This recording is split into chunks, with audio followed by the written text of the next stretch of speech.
নমস্কার সকলকে, আমার চ্যানেলের একটি নতুন ভিডিওতে আপনাদের স্বাগত জানাই। আজ বানাবো কেএফসি স্টাইলে চিকেন পপকর্ন। একদম কেএফসির মতোই হবে খেতে। তো আপনারা ভিডিওটা প্রথম থেকে শেষ পর্যন্ত অবশ্যই দেখবেন আমি কিভাবে বানাচ্ছি। তো তার জন্য প্রথমে আমি এখানে বোনলেস চিকেন নিয়ে নিয়েছি। চিকেনগুলো আমি খুব ছোট ছোট করে কেটে নিয়েছি।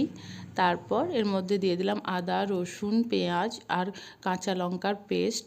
তারপর দিয়ে দিয়েছি অল্প পরিমাণ লেবুর রস। তারপরে এক এক করে আমি মশলাগুলো দেবো।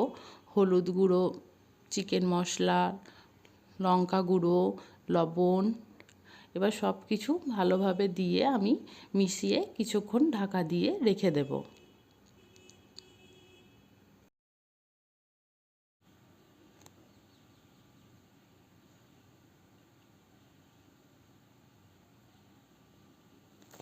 আর এদিকে একটা পাত্রের মধ্যে আমি কর্নফ্লোর নিয়েছি, দিয়ে তার মধ্যে একটা ডিম আমি ভেঙে একটা ব্যাটার বানিয়ে নেব।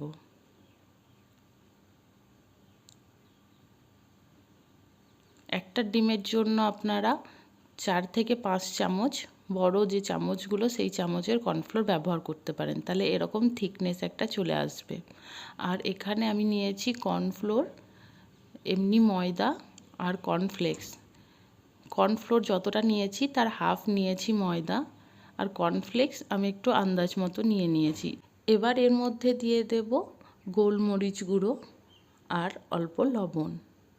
লবণটা অল্পই ব্যবহার করবেন, কারণ আগে চিকেন ম্যারিনেট করার সময় আমরা লবণ দিয়েছিলাম, এখানে একটু কম দেবেন। দিয়ে এবার সব কিছু ভালোভাবে আমি মিশিয়ে নেব।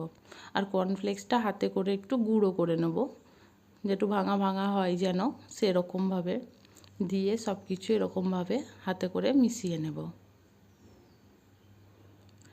এবার এখানে আমার চিকেনটা নিয়ে যে ব্যাটারটা আমি বানিয়ে রেখেছিলাম কর্নফ্লোর আর ডিম দিয়ে, সেটার মধ্যে এরকমভাবে ডুবিয়ে নিয়ে ভালোভাবে ঝরিয়ে নেব, যেন একটু বেশি না লেগে থাকে। তাহলে যখন আমি এই ময়দাটার মধ্যে কোট করব তখন একটু অসুবিধা হবে, সেই জন্য ভালোভাবে ঝরিয়ে নিয়ে কোট করে নেব ময়দাটার মধ্যে।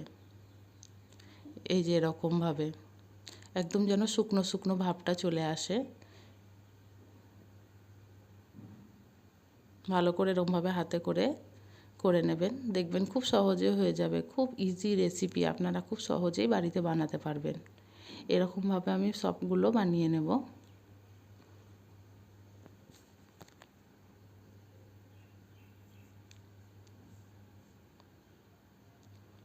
এবার এদিকে আমি গরম তেল রেখে দিয়েছিলাম তেলটাকে গরম করার জন্য।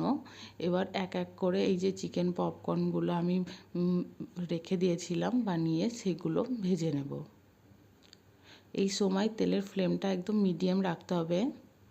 দিয়ে এরকম করে কাঁটা চামচে করে উল্টালে খুব ভালো হয়, তাই আমি কাঁটা চামচে করেই উল্টে উল্টে ভেজে নিচ্ছি।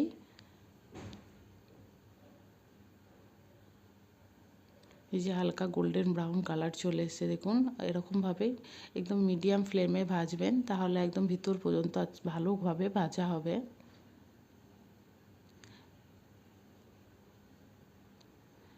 এবার তেল ঝরিয়ে আমি এগুলো তুলে নেব।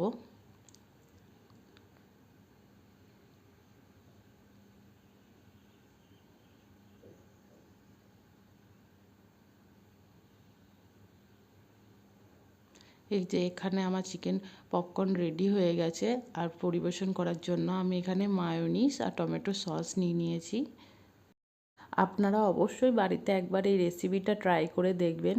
কেএফসি চিকেন খাওয়া ভুলেই যাবেন, বাড়িতেই বানিয়ে খাবেন। আর যারা যারা এখন আমার চ্যানেলটিকে সাবস্ক্রাইব করেননি, প্লিজ সাবস্ক্রাইব করুন। Thank you.